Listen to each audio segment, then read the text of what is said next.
Hi friends, இன்றைக்கி நம்ம எதை பற்றி பார்க்க போகிறோன்னா, ஆட்டோகேடில் ஒரு லைனை வந்து எப்படி பிரேக் பண்ணுறது, 2 லைனை வந்து நம்ம எப்படி ஜாயின் பண்ணுறது அப்படிங்கிற பற்றி தான் பார்க்க போகிறோம். ஒரு ஸ்ட்ரெயிட் லைனில் வந்து எப்படி பிரேக் பண்ண போகிறோம், சிங்கிள் பாயிண்ட் யூஸ் பண்ணி எப்படி பிரேக் பண்ண போகிறோம், டபுள் பாயிண்ட் யூஸ் பண்ணி எப்படி பிரேக் பண்ண போகிறோம் அப்படிங்கிற பற்றி தான் நம்ம பார்க்க போகிறோம்.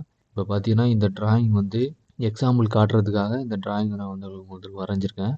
இந்த லைனை தான் வந்து நம்ம எப்படி பிரேக் பண்ண போகிறோம் அப்படிங்கிறத உங்களுக்கு நான் காட்ட போகிறேன்.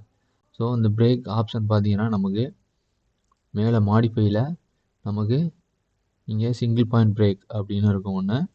இங்கே வந்து பிரேக் அட் 2, அதாவது 2 பாயிண்ட் பிரேக் அப்படின்னு நமக்கு 2 டூல் இங்கே இருக்கும், 2 ஆப்ஷன் நமக்கு இருக்கும்.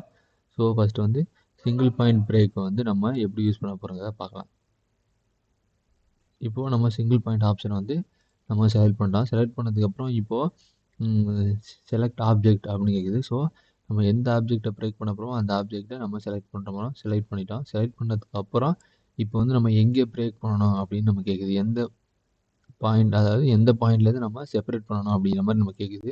ஸோ நம்ம இங்கே கிராஸ் லைன் போட்டிருக்கல, ஸோ இந்த பாயிண்ட்லேருந்து நம்ம செப்பரேட் பண்ணலாம். இப்போது இங்கே ஒரு லெஃப்ட் கிளிக் கொடுத்துட்டா இப்போது இந்த பாயிண்ட்லேருந்து இங்கிட்டு ஒரு லைனாக இங்கிட்டு ஒரு லைன் செப்பரேட் ஆகிடுச்சு. ஸோ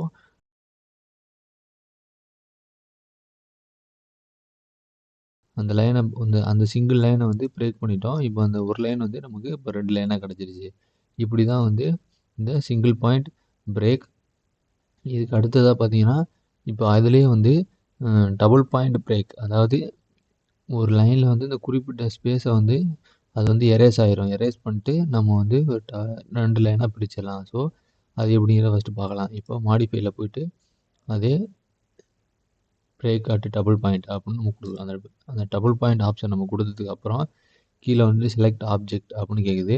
செலக்ட் ஆப்ஜெக்டில் லெஃப்ட் கிளிக் கொடுத்துட்டிங்கன்னா, அதாவது நம்ம செலக்ட் ஆப்ஜெக்ட் கொடுக்கும்போதே அந்த ஒரு பாயிண்ட்டை வந்து ஃபஸ்ட்டு பாயிண்ட்டை எடுத்துக்கிற மாதிரி ஃபஸ்ட்டு எடுத்துக்கிறோம். இல்லை நம்ம ஸ்பெசிஃபிக்காக நான் வந்து ஆப்ஜெக்டை மட்டும் தான் செலக்ட் பண்ணியிருக்கேன், ஃபஸ்ட்டு பாயிண்ட் வேறு கொடுக்கணும் அப்படின்னா கீழே கமெண்டில் பார்த்தீங்கன்னா specify second point or first point அப்படின்னு கேட்கும். ஸோ நம்ம ஃபஸ்ட்டு பாயிண்ட்டே என்ன கொடுக்கல அப்படிங்கிற மாதிரி ஃபஸ்ட்டு எஃப் கொடுத்து என்ட்ரு கொடுப்போம். என்ட்ரு கொடுத்ததுக்கப்புறம் இப்போ ஃபஸ்ட்டு பாயிண்ட் கேட்குது. ஃபஸ்ட்டு பாயிண்ட் வந்து இப்போது நம்ம இங்கே அதே டிவைடர் பக்கத்துலேயே கொடுக்கலாம். கொடுத்ததுக்கப்புறம் இப்போது இங்கிட்டு ரைட் சைடு கொண்டு போனீங்கன்னா ரைட் சைடு எரேஸ் ஆகும், லெஃப்ட் சைடு கொண்டு போனீங்கன்னா லெஃப்ட் சைடு எரேஸ் ஆகும்.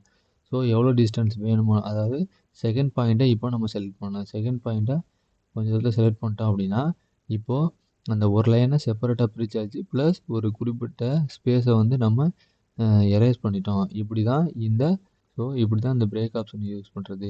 பிரேக்கில் வந்து இதே டபுள் பாயிண்ட் பிரேக்கில் வந்து நம்ம டைமென்ஷன் கொடுத்தோம் இந்த லைனை பிரேக் பண்ணலாம். அது எப்படின்னு பார்த்தீங்கன்னா இப்போ வந்து இது சிங்கிள் லைனாக தான் இருக்குது. ஸோ நம்ம டபுள் பாயிண்ட் பிரேக்கை வந்து செலக்ட் பண்ணிக்கிறோம். செலக்ட் பண்ணதுக்கப்புறம் இப்போ இந்த லைனை தான் நம்ம சூஸ் பண்ணுறோம். செலக்ட் ஆப்ஜெக்ட் அப்படின்னா செலக்ட் ஆப்ஜெக்ட்டு இப்போ பிரேக், அதாவது ஃபஸ்ட்டு பாயிண்ட் வந்து இங்கே கொடுக்குறோம். இப்போது இங்கேருந்து நம்ம வந்து ஒரு 20 mm வந்து பிரேக் பண்ணுறோம். பிரேக் பண்ணும்போது இப்போ வந்து இங்கேருந்து இங்கே வரை எனக்கு 20 mm பிரேக் ஆகிடுச்சு. அதாவது 20 mmக்கு இது இப்போ எரேஸ் ஆகிடுச்சு, செப்பரேட் லைனாக வந்துடுச்சு. இதே தான் ஒரு சர்க்கிளில் நம்ம வந்து ஒரு லைனை பிரேக் பண்ணணும் அப்படின்னா சேம் இதே தான். ஸோ எப்படிங்கிறத நம்ம பார்க்கலாம். இப்போது மாடிஃபையில் போயிட்டு 2 பாயிண்ட் செலக்ட் பண்ணிட்டு, அதாவது ஆப்ஜெக்ட் இருக்குது நம்ம சர்க்கிளில் கொடுத்துறோம். சர்க்கிளில் கொடுத்ததுக்கப்புறம் இது எவ்வளவுக்கு நமக்கு வந்து பிரேக் பண்ணணும் அப்படிங்கிற மாதிரி நமக்கு மார்க்கில் கேட்குது. ஸோ இவ்வளோவுக்கு நம்ம பிரேக் பண்ணிட்டோம். இப்போ பார்த்தீங்கன்னா தெரியும், நமக்கு சர்க்கிள் வந்து பாதியை சர்க்கிளை வந்து நம்ம பிரேக் பண்ணி காமிச்சிருக்கோம். ஒரு குறிப்பிட்ட டிஸ்டன்ஸ்க்கு வந்து நம்ம பிரேக் பண்ணி காமிச்சிருக்கோம். இப்படி தான் சர்க்கிளை பிரேக் பண்ணுறது. இதுக்கு அடுத்தது பார்த்திங்கன்னா நம்ம பாலிலைன் இங்கே வந்து போட்டிருக்கோம். இதையுமே நம்மளால் பிரேக் பண்ண முடியும். ஸோ சேம் அதே தான். இப்போ நம்ம வந்து பாயிண்ட்டை நம்ம வந்து பிரேக் பண்ணலாம். செலக்ட் ஆப்ஜெக்ட் கொடுத்துட்டு இப்போ எந்த பாயிண்ட் ஸ்பெசிஃபை பிரேக் பாயிண்ட் அப்படிங்குது. ஸோ நம்ம சென்டராக பாயிண்ட் கொடுத்துட்டோம் அப்படின்னா இப்போது இது தனியாகவும் தான் நமக்கு இருக்கும். இப்படி தான் டூல் வந்து இப்படி தான் அந்த single point and double point ஆப்ஷன்லாம் யூஸ் பண்ணுறது. இது ரொம்ப உங்களுக்கு யூஸ்ஃபுல்லாக இருக்கும்னு நினைக்கிறேன்.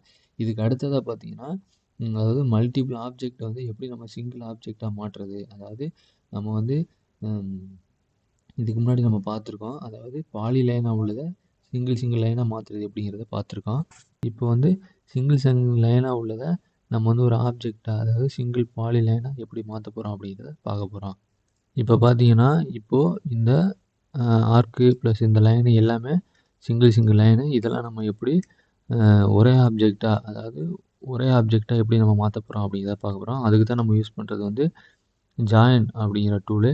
இந்த ஜாயிண்ட் செலக்ட் பண்ணிவிட்டு கீழே பார்த்தீங்கன்னா செலக்ட் சோர்ஸ் ஆப்ஜெக்ட், அதாவது multiple object to join at, அதாவது மல்டிபிள் ஆப்ஜெக்ட் வந்து ஜாயின் பண்ணுறதை யூஸ் பண்ணுறது. ஸோ எந்த ஆப்ஜெக்ட்லாம் ஜாயின் பண்ணணுமோ அதெல்லாம் செலக்ட் பண்ணிவிட்டு என்ட்ரு கொடுத்தோம் அப்படின்னா இப்போ வந்து நமக்கு இது சிங்கிள் ஆப்ஜெக்டாக தான் இருக்கும்.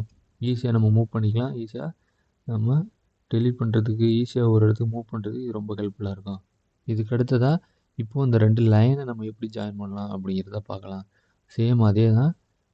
மாடிஃபைல போய்ட்டு ஜாயிண்ட் ஆப்ஷனை யூஸ் பண்ணிவிட்டு செலக்ட் ஆப்ஜெக்ட் கொடுத்துட்டு எண்டு கொடுத்தோம் அப்படின்னா நமக்கு ஜாயிண்ட் ஆகிரும்.